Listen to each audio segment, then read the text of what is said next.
Un poquito vamos a hacer una actualización en virtud de los días que llevamos ya con la cuarentena y con esta pandemia.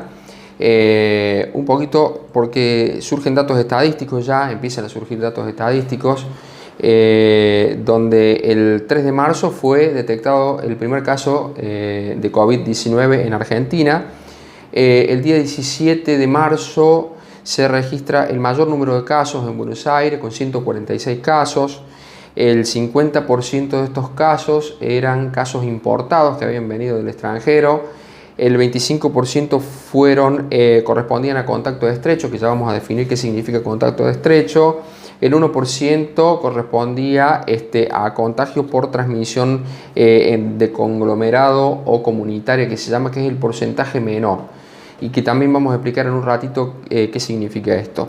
La franja etaria, o sea, el grupo de edad más afectado, entre los 20 y 59 años, con un promedio a los 43 años, de los cuales el 59% de estos pacientes fueron varones y el 41% fueron mujeres, y esto tiene una tasa de letalidad hasta ahora del 2.44%, es decir, una tasa de letalidad baja.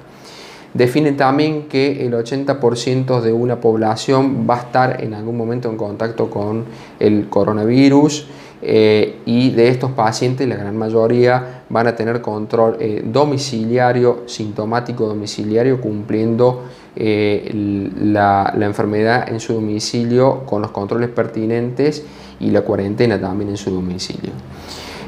Un poquito para entender o para evaluar, porque hay mucha información. Y bueno, la información por ahí es una información chatarra, o por ahí información que no tiene un buen nivel de evidencia. Nosotros, para valorar básicamente un paciente, tenemos que definir el caso. Para definir el caso, nosotros podemos definir dos grupos polares. Uno es el caso sospechoso y otro es el caso confirmado. Y el caso sospechoso es todo paciente con fiebre de 38 o más, con uno de los siguientes síntomas: dolor de garganta, tos seca y dificultad respiratoria. A esto se le pueden sumar ahora síntomas digestivos, en los cuales están comprendidos la diarrea y los vómitos, y también se han descrito casos con conjuntivitis. Estos síntomas cardinales, como la fiebre acompañado de los otros síntomas, tienen que haber estado en contacto en los últimos 14 días con pacientes que hayan venido del extranjero o que hayan viajado al extranjero, y viajes locales en zona de circulación viral o conglomerado o comunitario, que se llama. Así definimos a estos viajes locales, porque surgen muchas veces las dudas en los pacientes que han estado dentro del mismo país pero se han dirigido a otras provincias por cuestiones laborales o lo que sea. La zona de circulación viral eran Chaco, Ciudad Autónoma de Buenos Aires, Gran Buenos Aires, Santa Fe, Córdoba y Tierra del Fuego. Dentro de Córdoba, los dos lugares más importantes para la zona de circulación viral eran Río Cuarto y Altagracia. También es importante en la definición de caso todo paciente con neumonía sin un diagnóstico oportuno de la causa de la neumonía, es decir, no habiendo definido todavía el origen de la neumonía. Todo paciente con diagnóstico de neumonía es un caso sospechoso, y todo personal de salud que haya estado en contacto primero con un paciente sin la debida protección o con un caso sospechoso, o todo personal de salud con fiebre y un síntoma. A eso se lo define como caso sospechoso.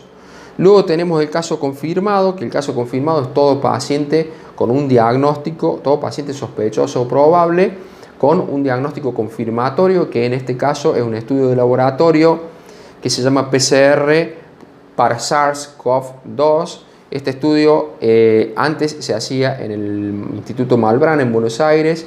Ahora ya el Laboratorio Central de la provincia cuenta con los reactivos para hacer el análisis de esto, y que no tarda más de 24 horas.